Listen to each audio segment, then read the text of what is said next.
মাননীয়া, ভয় পাচ্ছেন? শাসকের কাছে সবথেকে বড় শক্তি হলো সাধারণ মানুষের ভয়, আর সাধারণ মানুষ যে ভয় পাচ্ছে না সেটা হলো শাসকের জন্য সব থেকে বড় ভয়।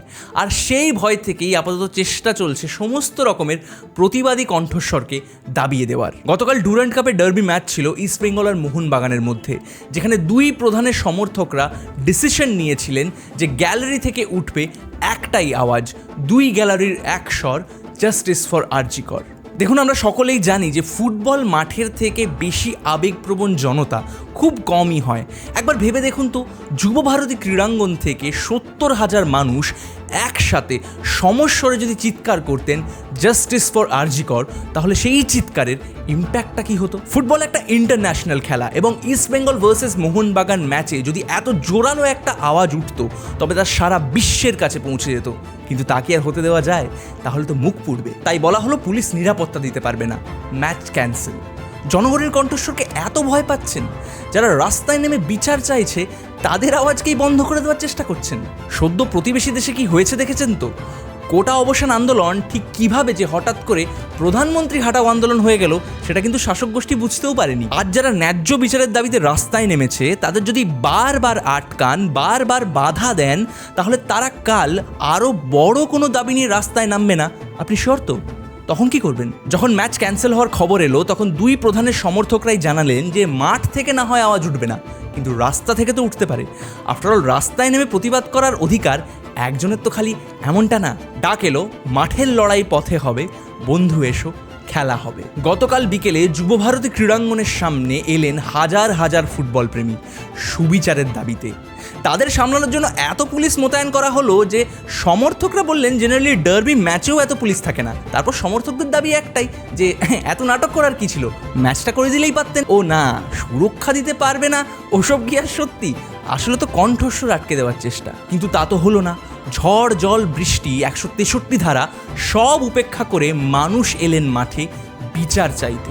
আর তারপর তাদের ওপর করা হলো লাঠিচার্জ, তোলা হলো ভ্যানে, করা হলো হেনস্থ। কিন্তু এত কিছুর পরেও আওয়াজ তো আটকাতে পারলেন না, কারণ ওই যে বললাম শুরুতেই, মানুষ আর ভয় পাচ্ছে না। এবার বলুন, শান্তিতে ডার্বিটা করিয়ে দিলেই কি ভালো হতো না? ডার্বি যদি হতো তাহলে খবরের কাগজে হেডলাইন কি হতো? দুই প্রধানের ডার্বি ম্যাচে সমর্থকরা তুললেন বিচারের আওয়াজ। আর এরপর হেডিং কি হবে? বাতিল হওয়া ডার্বিতে সমর্থকরা রাস্তায় নেমে হলেন আক্রান্ত। কোনটায় বেশি মুখ পুড়ল বলুন তো? আর আজ আমরা দেখলাম খেলার মাঠের চিরশত্রু কিভাবে সবচেয়ে কাছের বন্ধু হয়ে গেল। ইস্টবেঙ্গল সাপোর্টারকে লাঠি চার্জ থেকে বাঁচাচ্ছে Mohun Bagan fan.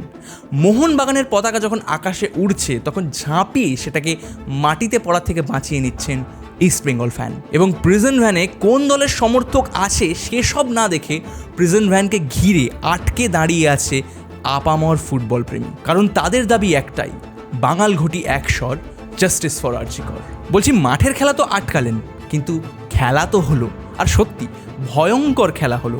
Derby match generally 1.5 ঘন্টা ব্যাপী চলে, আর কালকের ডার্বি বিকেল 4টের থেকে শুরু করে চলেছে রাত্রি অবধি। ইতিহাসে হয়তো সবচাইতে বড় ডার্বি। বলছি, আপনারা নিয়ম করে বড় ম্যাচ তো আটকালেন, কিন্তু আমরা হয়তো ফুটবল ইতিহাসের সবচেয়ে বড় ম্যাচ দেখলাম কাল। আর এই প্রথম কোনো ডার্বিতে ইস্টবেঙ্গল আর মোহনবাগান দুজনেই জিতে গেছে, হেরে গেছে প্রশাসন। এবং প্রশাসন বুঝতেও পারছে না যে তারা ঠিক কীভাবে মানুষের বিপক্ষে চলে যাচ্ছেন। বলছি, কালকের যে আন্দোলন হলো সেখানে তো কোনো রাজনৈতিক দলের পতাকা ছিল না, তাহলে কালকের আন্দোলনকারীদেরও কি রামবাম বলেই ভূষিত করবেন? প্রশাসন বুঝতেও পারছে না যে ঠিক কীভাবে তারা রাজ্যের সমস্ত মানুষকে এক করে দিচ্ছেন, যারা বাকি সমস্ত বিভেদ ভুলে এখন জাস্ট একটা ইস্যুতেই লড়ছেন। কি মনা?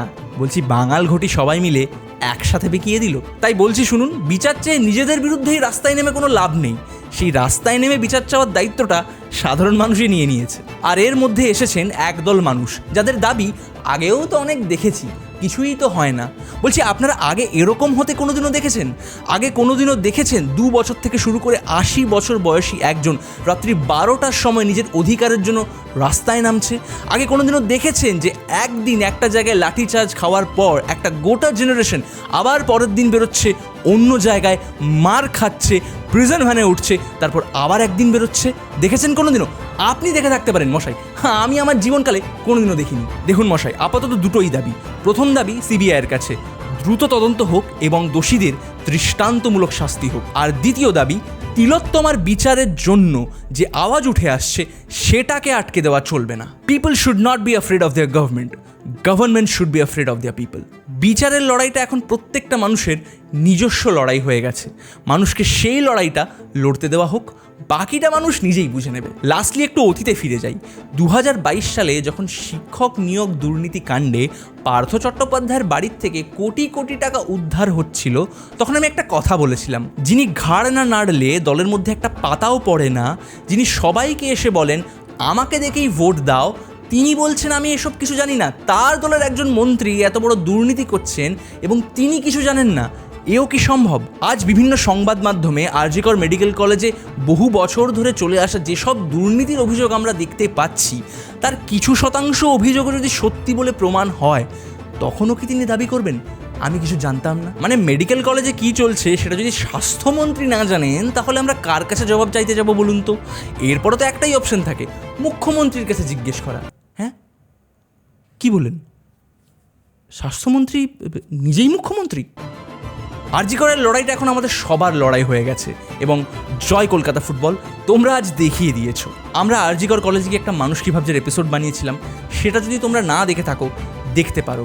ওখানে সবচাইতে গুরুত্বপূর্ণ হচ্ছে এই লড়াইটা যারা শুরু করেছেন সেই ডক্টরদের বক্তব্য আছে, যে বক্তব্য মাঝে মধ্যেই মিডিয়ার টেবিল চাপড়ানি আর চিৎকারে ঢাকা পড়ে যাচ্ছে।